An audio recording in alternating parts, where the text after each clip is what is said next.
মার ফার নিচে সন্তানর ব্যস্ত।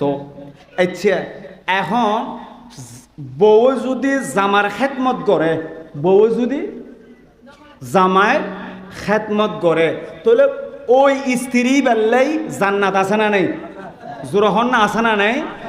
তাহলে স্ত্রী বেললাই জান্নাত, মার ফার নিচে ফুয়ার জান্নাত।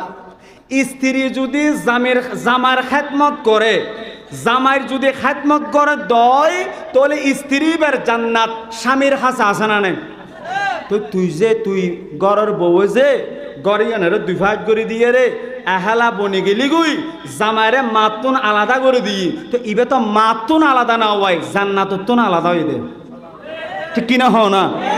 জান্নাতুন আলাদা করানোর পরে হদ আজিয়াতুন আই যুদ হাইম দে, আজিয়াতুন আলাদা হাইম দে, মাল্লাই হতা হইতে তেন, বাইল্লাই হতা হইতে তেন, আজিয়াতুন আরা আরে মারে তুন আলাদা মানি জান্নাতুন আলাদা করে দিয়ন।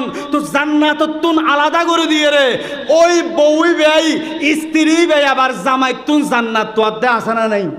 তো ইয়তুন বড় বেকুবার আছে না, ইতে তো জান্নাত অলরেডি আড়াই হলে ইতেরা আছে জান্নাত তাইলে আনা তুলে দিব, ঠিক কিনা? হ না আমা জান্নাতিয়ান দিবেল্লাই কেবাসিডিয়ান ইতের হাসে তা নভরিব না। তো ইতে তো অলরেডি জান্নাত দুয়ারতুন ফিরে এসছি, জিবে জান্নাত দুয়ার